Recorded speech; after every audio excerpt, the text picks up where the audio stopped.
I don't drive. I don't like cars. And I went and got my license when I didn't get my license. I went to go try and get my license when I was 15 or 16. But I didn't actually get it until I was 24, 20, anyway, it's about 8 years, whatever it was. And I had a Vietnam veteran driving instructor. And so my task was to, if I saw a pedestrian, I had to, before he said it, I had to say, if it was over here, I had to say, sniper right. Or if it was over here, I had to say, sniper left. And I had to say it before he did. And that was a little nerve-wracking. I was a nervous person before that, so I don't blame him, but he was very intense. And like, he would stop and smoke and stop every once in a while and drink. And this was when I lived in glamorous Northwest Houston. So I didn't go after getting the license, I think for some time, because I kept failing the test. And then when I moved into a house that was on a giant hill. And so I decided that it might be better if I had a car.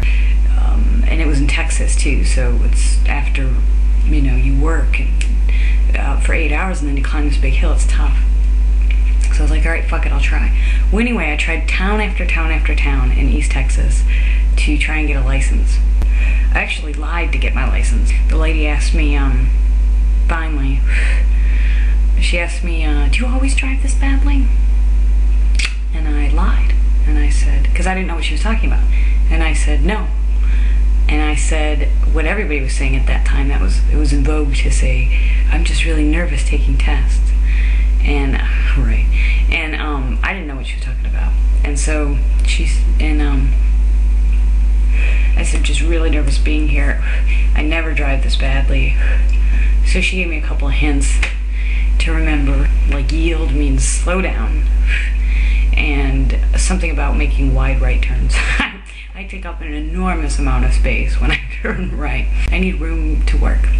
And I have totaled many cars. My husband and I don't have a car. But here in Paris, we just take the trains everywhere. And so that's fantastic. I don't have a problem with not driving, but I never ask anybody for a ride either. You know, it's never like, I would never ask anybody, I would never wait for somebody to ask to give me a ride. I would, if I was invited someplace and I knew that the trains wouldn't run at that kind of hour, then I don't go. And, but I certainly don't say, well, I don't have a car, and, no, I don't really need a ride, no, really, no, well, okay. You know, I just don't horse around with it, I don't fucking go.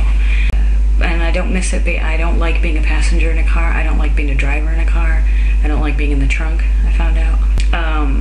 My first and last drive-in fiasco was a drive-in movie, if you remember what those are.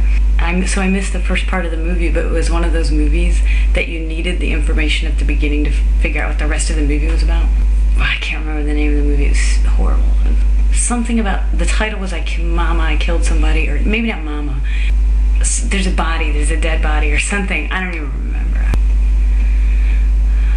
I live in perpetual fear of cars, but there's some places that I really love driving, and that's in the wide open spaces in America. You know, when you drive in Wyoming or Utah. I have had a few bad incidents. I almost hit a truckload of Longhorns, I swear to God, where I was so close to the truck that you could like see what color their eyes were. Brown. I was supposed to be making a right, but it was after traveling 60, 70, 80 miles an hour for a long time, so I didn't have the sense to really slow down for this right turn. Anyway, I spun around a bunch of times, and thank God a pole had stopped the car from spinning. And I kept trucking, but my friend really had to throw up after that, and was terribly shaken. So every time I come to an intersection, there's 4 possibilities for me to die. So it's like, well, there's traffic coming from this way, maybe they don't see it's a red light. There's traffic coming from the other way, maybe they don't see it's a red light. I'm not the type of person who could just roll with confidence through that intersection. And the person, here's my big fear, is the person who makes a left in front of me. And I also have a fear of making a left. I don't drive, I don't like cars, and so I got a lot of reasons for not liking driving. I'm just not ashamed of any of them. I'm so mellow tonight. Alright, you guys, thanks.